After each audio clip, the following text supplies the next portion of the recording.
अस्सलाम वालेकुम and welcome back once again. हमारी स्पेशल ट्रांसमिशन K21 न्यूज़ पे जारी है और बात हो रही है T20 वर्ल्ड कप के हवाले से। आज के मैच भी बड़े एक्साइटिंग मैचेस रहे हैं, लेकिन हमारे लिए कुछ अच्छी खबर नहीं है। पाकिस्तानी टीम अपना इम्पोर्टेंट मैच, इम्पोर्टेंट तो नहीं किसको कहा जा सकता, लेकिन इम्पोर्टेंट इस हवाले से कि हमने जो पहला मैच जीता था उसके बाद ये उम्मीद हो चली थी कि ये जो जीत का मोमेंटम है ये बरकरार रहेगा। और इससे पहले जब हमने प्रोग्राम में बात की थी परफॉर्मेंसेस के हवाले से, तो कुछ कंसर्न हमारे जो एक्सपर्ट्स हैं उन्होंने शो किए थे, ख़ासतौर पे बॉलिंग के हवाले से। बड़ी पुअर बॉलिंग आज रही है, इसकी क्या वजह है और एक मैच जीतने के बाद क्यों कोई टीम अपना मोमेंटम इस तरह लूज़ कर देती है, ये समझना ज़रूरी है। इसके ऊपर आज बहरहाल प्रोग्राम में बात की जाएगी यकीनन, और इसके अलावा भी जो दीगर मैचेस हैं उस हवाले से आज प्रोग्राम में बात करना ज़रूरी है, यकीनन इसके ऊपर भी बात होगी। लेकिन सबसे पहले बात हो जाए कुछ हमारे स्पॉन्सर्स की, और सबसे इम्पोर्टेंट जो मैसेज है वो मोबाइल यूज़र्स के लिए, वो मोबिलिंक की जानिब से है। मोबिलिंक ने एक बड़ा ज़बरदस्त पैकेज इंट्रोड्यूस करवाया है जैज़ गोल्ड के नाम से, और ये वो पैकेज है जिसमें 699 रुपये में आपको लातादाद इसमें इंटरनेट डाटा भी मिलेगा, फ्री मिनट्स भी मिलेंगे, अदर नेटवर्क के ऊपर भी आपको फ्री कॉल्स मिलेगी। तो ये एक पैकेज ऐसा है जिससे आपकी जो मुश्किलात हैं वो कम हो रही हैं। मोबाइल यूज़र के लिए एक सबसे बड़ा मसला ये होता है कि उसको बार बार कार्ड जो है वो लोड करना पड़ता है, लेकिन मोबिलिंग और ख़ास तौर पर ये जो जैज़ गोल्ड पैकेज है, ये एक मंथली ऐसा पैकेज है जिससे यूज़र की जो परेशानियां बहुत ज़्यादा कम हो जाएंगी। और ख़ासतौर पे इस T20 वर्ल्ड कप के मौके पर, ख़ासतौर पे जब आपको लम्हा ब लम्हा अपडेट्स चाहिए होंगी, उस वक्त आपको इसकी ज़्यादा ज़रूरत पड़ेगी, क्योंकि ये अनइंटरप्टेड सर्विस है और ज़बरदस्त इसकी बैंडविड्थ स्पीड है। तो ज़रूर इस पैकेज को आप ट्राई करें। ये हमारे स्पॉन्सर्स का आज का मैसेज है। इसके साथ साथ मैसेज की बात हो रही है तो जनाब मैसेज हमारे प्लेयर्स की जानिब से भी दिया गया है। वो कॉम के लिए क्या मैसेज है ये भी आपको दिखाएंगे, उसमें वो कॉम से क्या रिक्वेस्ट कर रहे हैं, क्या गुजारिश कर रहे हैं, ज़रा दिखाइए। सिंपल सा मैसेज है, गुड लक। सारी तैयारियां सब कुछ हो चुकी है, बस अच्छा सा खेलो, एंजॉय करके खेलो। और मेरे ख्याल से सब तो विशेस करते हैं, लेकिन मेरी तरफ से यही है कि अपना 110% दो। बाकी जीत हार ये जो भी होता है वो तो एक्सेप्ट है, बस अच्छे से खेलो। बिल्कुल। वर्ल्ड कप के मैचेस हैं तो ज़रूर देखेंगे और सारे मिल के देखेंगे और सपोर्ट करेंगे और दुआएं करेंगे। फैंस को यही मैसेज है कि सब एक्साइटेड होंगे बहुत ज़्यादा, क्योंकि वर्ल्ड कप बहुत करीब है। तो सबसे मेरी ये रिक्वेस्ट है कि आप लोग सिर्फ पाकिस्तान टीम को दुआओं में याद रखो, और जो भी होता है वो सब अपना जो है ना अपना 100% देते हैं, तो आप लोग उनके लिए ज़रूर दुआएं करें। बाकी जो भी होता है उसमें आप लोग सपोर्ट करें। मेरी तरफ से पहले तो बेस्ट विशेज़ और good luck Pakistan cricket team को। हमने उनकी एफर्ट्स देखी हैं और जिस तरह वो प्रिपरेशन करके गए हैं, तो हम सबको पूरी उम्मीद है। और मेरी तरफ से, मेरी पाकिस्तान चाइल्ड्स की तरफ से best wishes Pakistan cricket team के लिए। ऑब्वियसली जाहिर सी बात है, हम कोशिश करेंगे कि साथ मिलकर मैचेस देखें और फुल सपोर्ट करेंगे अपनी टीम को। और good luck Pakistan team. Obviously हमारा मुल्क काफ़ी पैशनेट फैंस हैं हमारे, तो वो हमेशा बैक करते हैं और हमारी उनसे आगे भी यही उम्मीद है कि वो हमें बैक करते रहेंगे और सपोर्ट करते रहेंगे। सबसे पहले तो मैं पाकिस्तान टीम को मुबारकबाद देता हूँ, जिस तरह उन्होंने प्रैक्टिस मैच में वेस्ट इंडीज़ को हराया है। मेरी बेस्ट विशेज़ पाकिस्तान टीम के साथ हैं कि बहुत अच्छा स्टार्ट हुआ है प्रैक्टिस मैच जीत के, और आगे भी इंशाल्लाह ताला पूरी उम्मीद है कि अच्छा करेगी पाकिस्तान टीम और पाकिस्तान वर्ल्ड कप जीतेगी डेफिनेटली। जी हमारा भी टूर है शाहीन का। तो ये जी यंगस्टर्स का मैसेज था टीम के लिए। टीम में आने के लिए स्ट्रगल कर रहे हैं, अच्छी बात है। कौम को मैसेज दे रहे हैं कि आप टीम के लिए दुआ करें और जल होकर खेलेंगे तो यकीनन कामयाबी आपको ज़रूर मिलेगी। बहरहाल जी एक बड़ा इंपॉर्टेंट मैसेज था प्लेयर्स की जानिब से, यंगस्टर्स की जानिब से अपनी टीम के लिए। बहरहाल जी अब बात होगी कुछ मैचेस के हवाले से, और आज की परफॉर्मेंस का जो है वो जायज़ा लिया जाएगा, और ख़ास तौर पर उन वीकनेसेस की तरफ बड़ी देर से निशानदेही की जा रही है जिसका खदशा था कि बॉलिंग जो है वो आपकी ज़्यादा हमें स्टेबल नज़र नहीं आ रही, उसका डिस्प्ले अभी हुआ है। इसके ऊपर जल्दी से बात करेंगे। सबसे पहले वेलकम करूंगा अपने मोअज़्ज़ज़ मेहमानों को। मेरे साथ स्टूडियोज़ में तशरीफ़ फरमाए जनाब मुनीर उल हक साहब, एक्सपर्ट एनालिस्ट और ब्रॉडकास्टर। उनसे बात होगी आज के मैच के हवाले से। Thank you so very much sir, once again आपने प्रोग्राम में हमें वक्त दिया। दूसरे हमारे मेहमान जनाब जमील अहमद खान साहब, क्रिकेट एनालिस्ट हैं, एक्सपर्ट हैं, उनको भी वेलकम करूँगा। Thank you so very much Jamil भाई, प्रोग्राम में आपने हमें वक्त दिया। जल्दी से बताइए बॉलिंग के हवाले से। यहीं पर इसी प्रोग्राम में इससे पहले भी ये बात हो चुकी है कि आपके बॉलर जो है कंसिस्टेंट नहीं है। पहले बड़ी देर से एक मसला चला आ रहा था कि जो बैट्समैन है वो कोई सेट नहीं हो पा रहा था, लेकिन अब तो फ़खर जमान भी रन कर रहे हैं, बाबर आजम इज़ देयर, शुएब मलिक भी स्कोर कर रहे हैं, सब अब अपनी जिम्मेदारी पूरी कर रहे हैं, अच्छा टोटल बोर्ड पे सेट किया। लेकिन ये क्या हुआ कि बॉलिंग आपकी, और ख़ासतौर पर भी बॉलिंग परफॉर्मेंसेस का आप खुद ही तस्करा कीजिएगा, क्योंकि मैं जब बात करता हूँ तो लोग कहते हैं बहुत ज़्यादा अगेंस्ट बात करते हैं हमारे बॉलर्स के। आपके मुँह से सुनना चाहूँगा।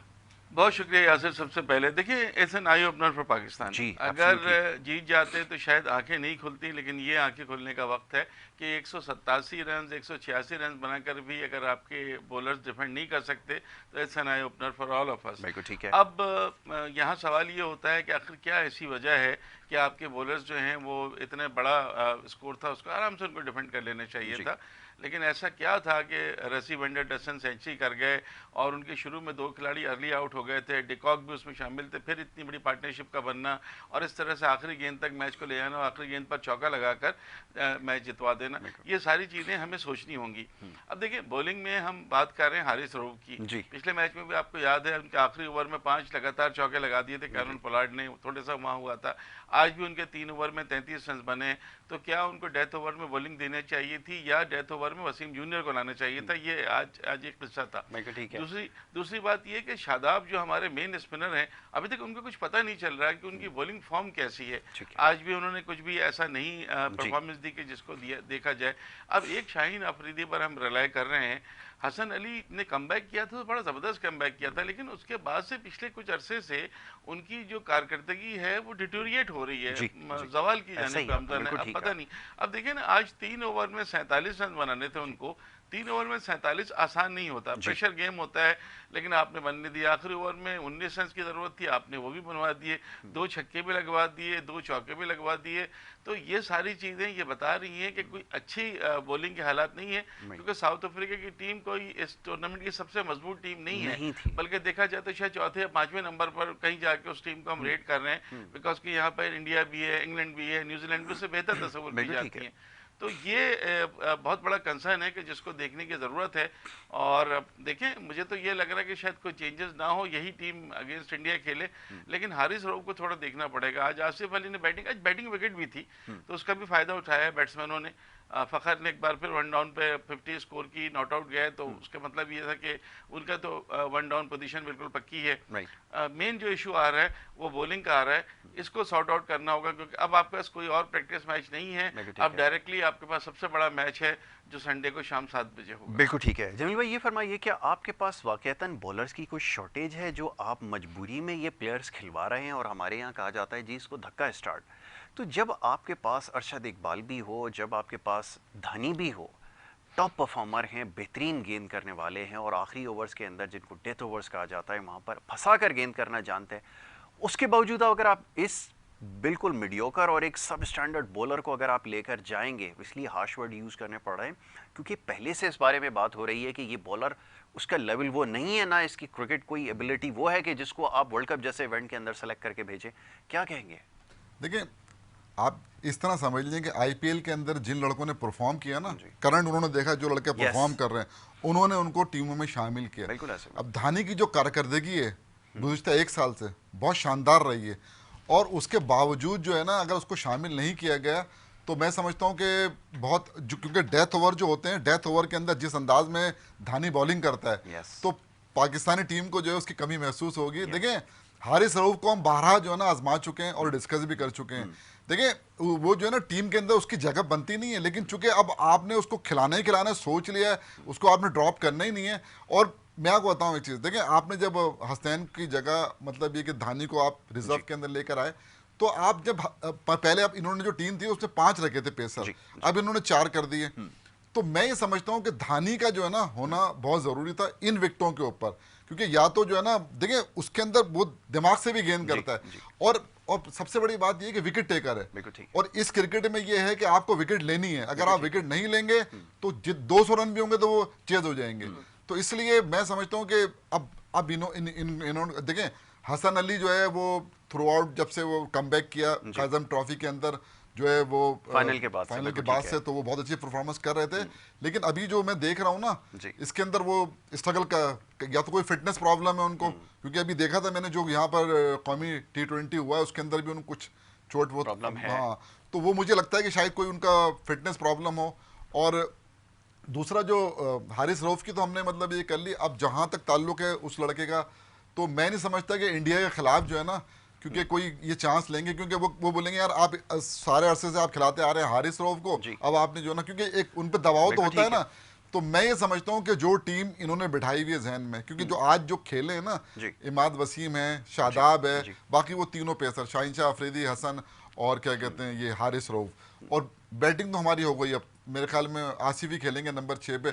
जिस अंदाज में उन्होंने आज खेला है 18 गेंदों पे 32 रन बना के, तो उससे लगता है कि अब जो आपकी जो टीम है इंडिया के खिलाफ, वो टीम जो है ना वो यही टीम खेलेगी।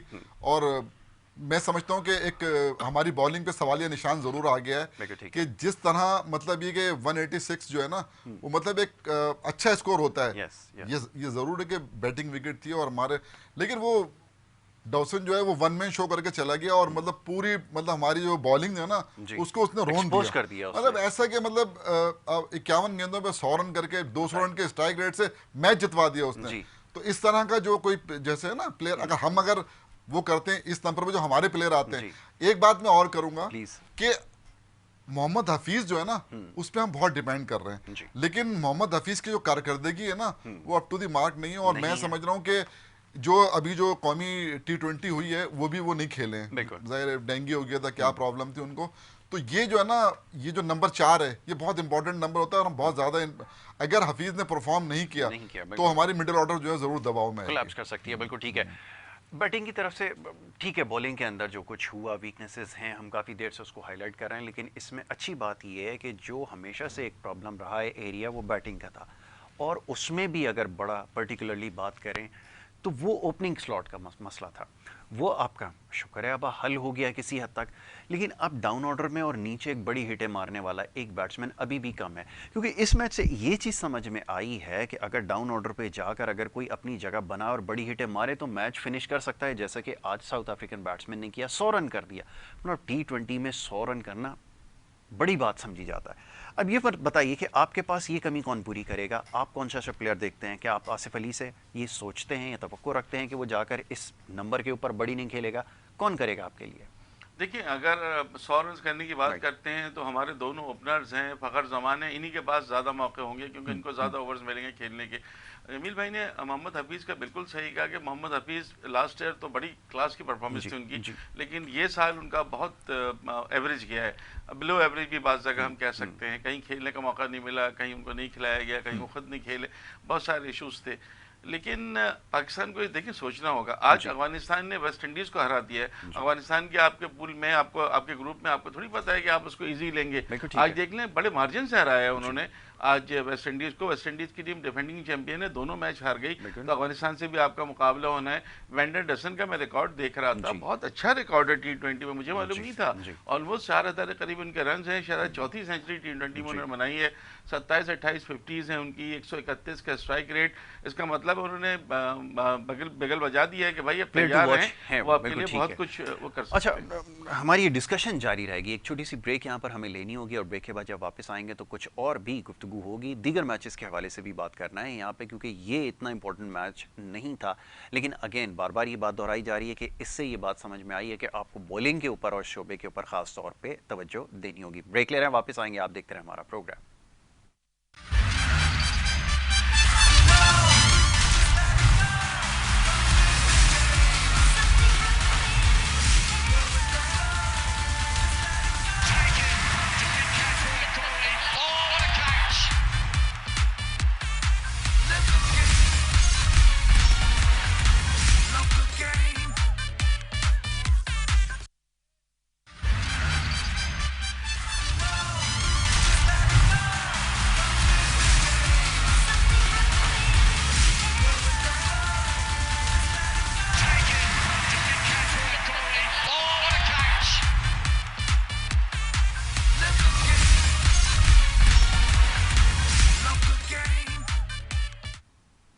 वेलकम बैक जी, वंस अगेन एक दफ़ा फिर आपको खुशामदीद कहेंगे। ब्रेक पे जाने से पहले जी बात हो रही थी कुछ आज के मैच की परफॉर्मेंस के हवाले से। बॉलिंग हमारा हमेशा से कंसर्न रहा है और बॉलिंग आज कुछ खास नहीं रही, दो कि बैटिंग जो है वो पाकिस्तान की काफ़ी बेहतर रही है। एक बड़ा स्कोर सेट करने के बावजूद जो है वो पाकिस्तान ये प्रैक्टिस मैच अपना अगेंस्ट साउथ अफ्रीका हार गया है। इसके ऊपर ही ब्रेक पे जाने से पहले बात हो रही थी, कुछ हमने बैटिंग के हवाले से बात की, कुछ बॉलिंग के हवाले से बात की है। जमील भाई, ये ज़रा बताइएगा कि ऑल इन ऑल परफॉर्मेंस आपने देखी है और आगे आने वाले मैचेस के हवाले से हमें बात करनी है। हमारा जिनके अगेंस्ट मैच है और वन ऑफ द बेस्ट इस वक्त जो प्लेइंग साइड है वो इंडिया की है, और जिस तरह का कॉम्बिनेशन नज़र आ रहा है, अगर आज के मैच की ही बात कर लें, इसके ऊपर आप क्या राय रखते हैं, आप क्या समझते हैं, क्या मुकाबला इतना आसान होगा? और ये जो छोटी छोटी गलतियां जो हमने आज की हैं, क्या हमारे पास इतना मार्जिन है कि अगर अगेंस्ट ओपोनेंट जो मजबूत हो, इंडिया जैसा हो, उसके खिलाफ ये प्रेशर गेम में गलतियां की जा सकती हैं? नहीं, मैं समझता हूँ कि मुझे जो लगता है ना, जी। सबसे मजबूत टीम जो है इस वक्त वर्ल्ड कप के अंदर वो इंडिया की टीम है। ठीक है। और बैटिंग में भी देख लें, बॉलिंग, ठीक है। ऑलराउंडर उनके 7-8, मतलब उनकी बैटिंग में डेप्थ बहुत ज़्यादा है, जी। और जो उनके बैट्समैन हैं वो सारे इनफॉर्म हैं। बिल्कुल ठीक है। बॉलिंग भी उनकी बहुत आला है।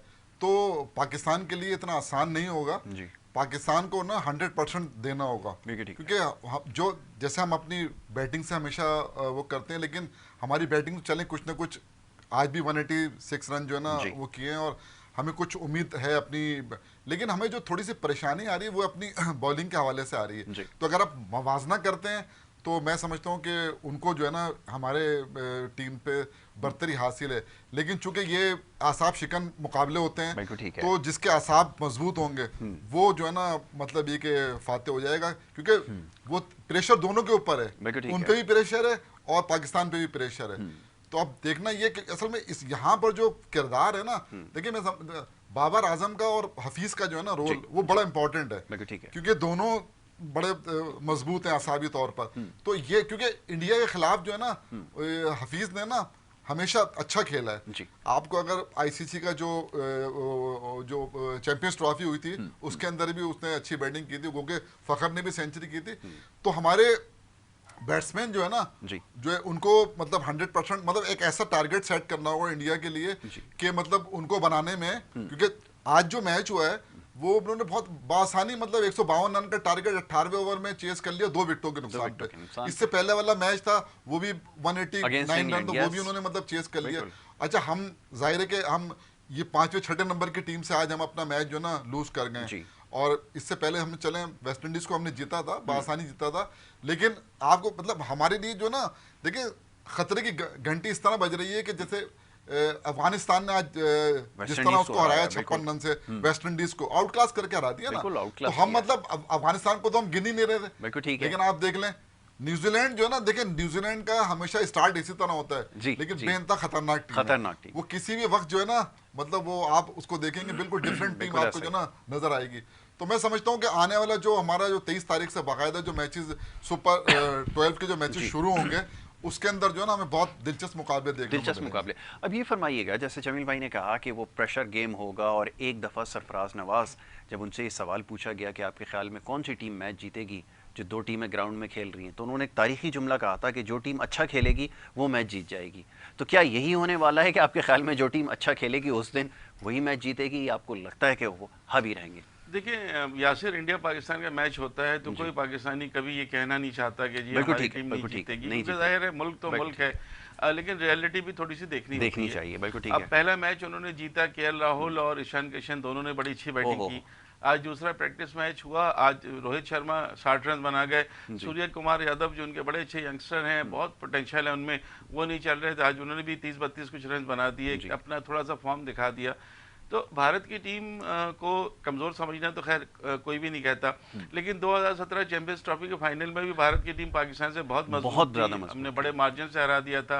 इस तरह पिछला जो वर्ल्ड कप हुआ 2019, उसमें भी भारत की टीम बहुत मजबूत थी, लेकिन न्यूजीलैंड से सेमीफाइनल हार गई। तो ये चीज़ें रिजल्ट पे तो आप एक्सपेक्टेशन रख सकते हैं, लेकिन उसके लिए आपको 100% या 200% देना पड़ता है भाई, जब आप इतने ज़्यादा हों।